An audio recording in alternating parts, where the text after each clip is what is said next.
Hello everybody and welcome back. Thank you so much for visiting. My speech might be a little bit off today, but only because I'm wearing my retainers. So I've already brushed my teeth. I'm getting ready for bed. And I just kind of wanted to check in, let everybody know what's going on.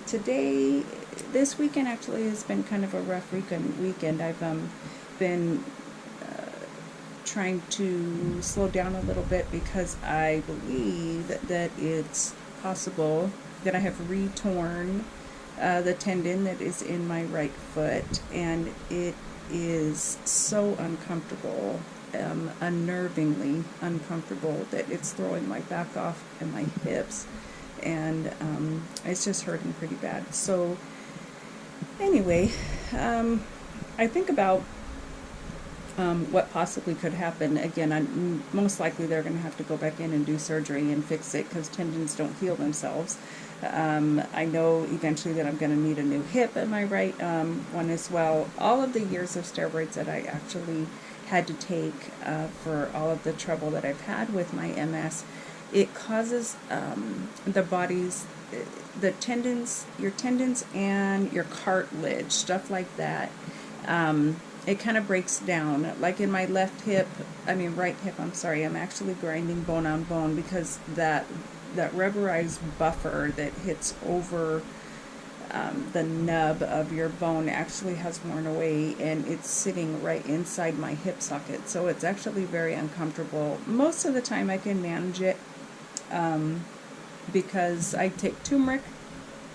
It's definitely one thing that I do like to take. That definitely helps with pain. It helps me to sleep as well. Turmeric actually is a very, very versatile spice. It has many reasons many capabilities of so many different things, like, again, helping with pain, seasoning your food, helping you sleep. Oh my gosh, so many different things. But anyway, so this tendon in my foot, again, is just causing a lot of trouble, and I'm so disappointed because I wanted to pick up my grandpa today and actually take him over to go see my mom. But today's just been kind of a day to lay on the floor flat on my back with my foot in the air and my back just flat on the floor. So tomorrow's going to be an interesting day. I'll be working another 13-hour day, and I'm just getting ready for the week. Hopefully the surgeon's office will call me right away and they can do a quick MRI and then let me know what I need to do, whether it be putting me back in a boot for a while or doing surgery on it.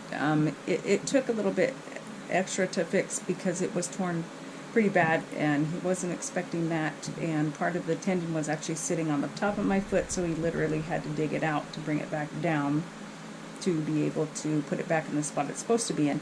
Now, I can feel it all the time where the surgery was and that kind of stuff, but it's gotten to the point that it is incessant, and over the last couple weeks, it has just been causing the pain to go up into my calf again, and long story short, my calf now spasms a lot.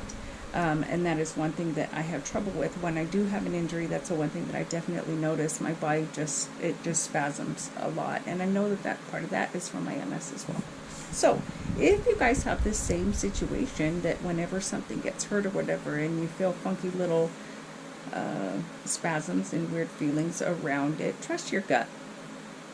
If you think that there is situations with it that it might need a doctor, definitely make sure that you book an appointment with your GP and talk to them about it. See what's going on with it. Also, I recommend just keeping close contact with your neurologist, letting them know what the situation is, because if you do have to have surgery, that's a potential of definitely having an exacerbation.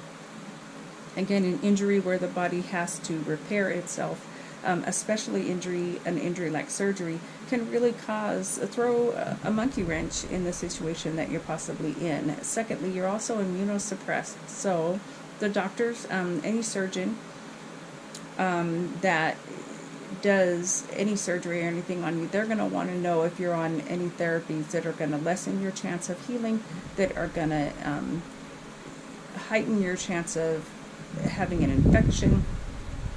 And then thirdly, if it's going to cause trouble with your MS, they definitely want to know.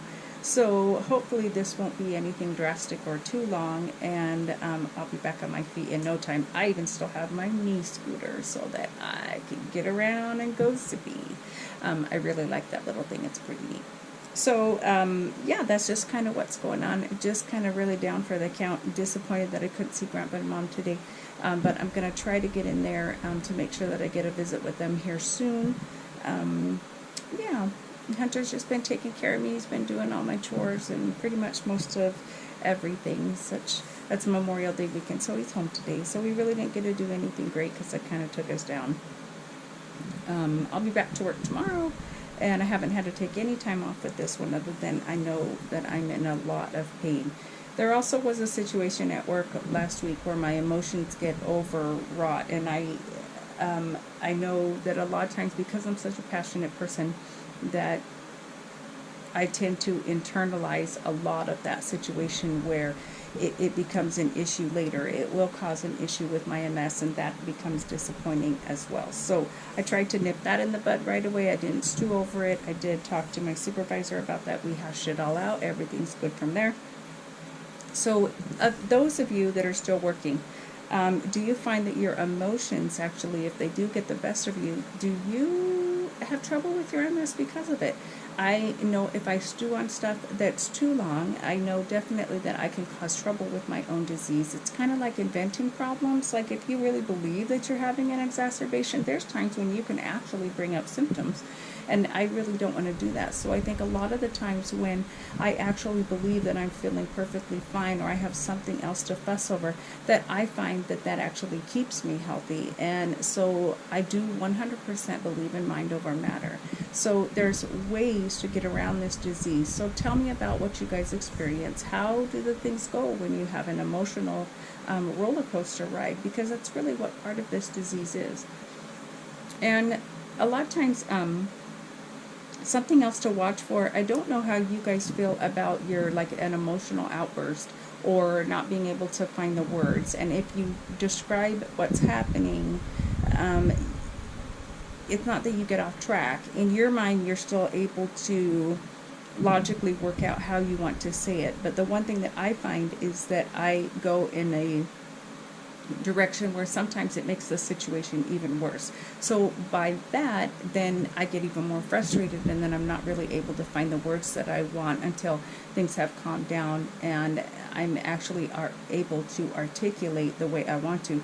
I'm a person who uses bigger words, especially when I stop to think about what I want, and sometimes those bigger words are just better ways to describe things, and those words get lost somewhere, or I'll integrate them with another word. And I've talked about this before, make them into new words, and I call them Tracyisms. There's also something called aphasia, and aphasia means that in your mind you can see the word, you can hear the word, you can speak the word, but it doesn't actually come to your tongue.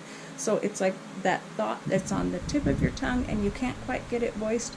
Aphasia is something like that, where you just cannot find the word to describe what you're thinking, or you just draw a blank and you completely forget. Look it up, APHASIA, aphasia. And I think a lot of people forget that some of these symptoms, they're brought about because of our MS.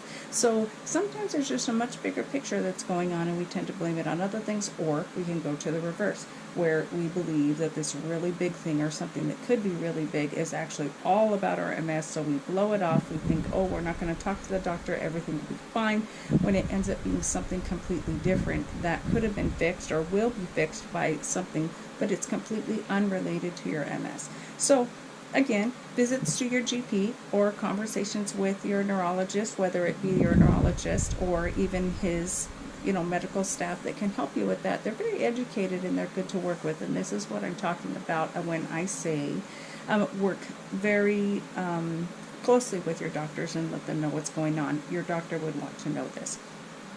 So that's actually what's kind of new with us, or yeah, with what's going on here. I've had a couple people that have let me know that it was their first Ocrevus, or they're looking for new therapies. Again, I'm gathering information on the Avonex.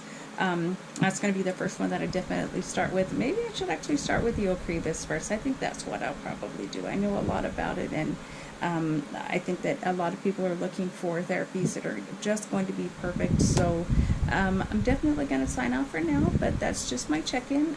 Leave me any questions or comments. Subscribe to my channel. Hit the bell, because the bell will let you know when I upload a new video. So this last week I've just done one. Today is just another day, and I just wanted to make sure that I got a check-in video going on for you guys. I'm going to have some makeup tutorials coming on here soon. Also going to talk about some of my Aquaman loves, and we'll definitely be talking to you guys in the future. And as always, you all have my heart, you know this for sure, and I just want you guys to stay healthy. We'll see you soon.